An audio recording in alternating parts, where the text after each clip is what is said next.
The day started off as a normal day, just working here.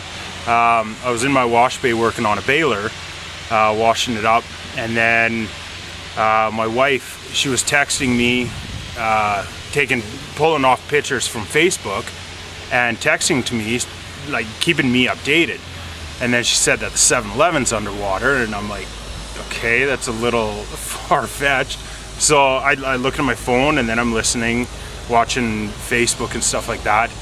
And then my deputy chief, Troy Fiander, he comes into the wash bay. He's like, Shawn, we may have to go to help out, evacuate the hospital. I'm like, all right, well, keep me posted. So I kept washing.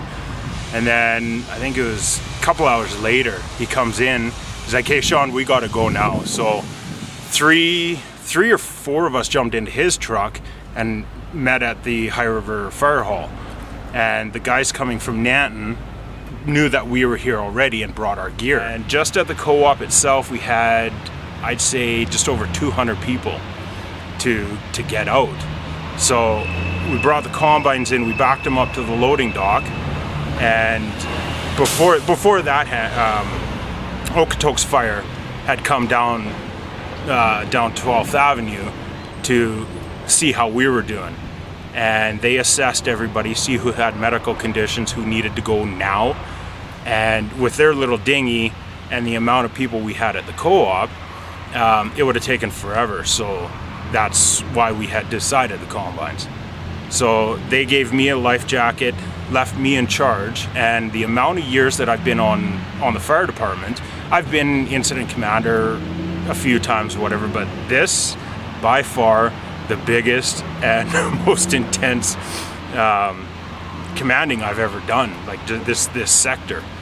So after they left, Okotoks Fire's boat crew, they left, and then the combines showed up, so we'd back them up to the dock, and then we'd help people up the ladders into the hoppers. So some of them went into the cab, and then they drove down 12th Avenue to the higher side near the fire hall, unloaded, and we had 3 combines, about 20 to 30 people each, 2 times. So yeah, you do the math, and that's quite a bit of people.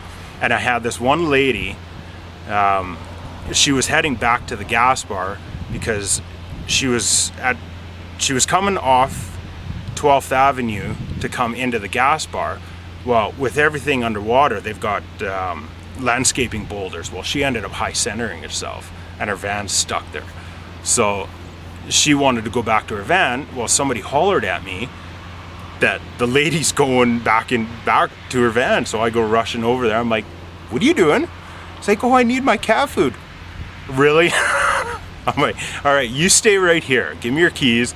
So I took her keys, went to her van, got her cat food, locked the van back up, and walked back, grabbed her. I'm like, all right, you hold this, and I'll grab your arm. So we started walking, and I guess more photographs were taken of me helping an elderly lady, smiling as well. West of 12th Avenue is our traffic circle. That there was above water as well.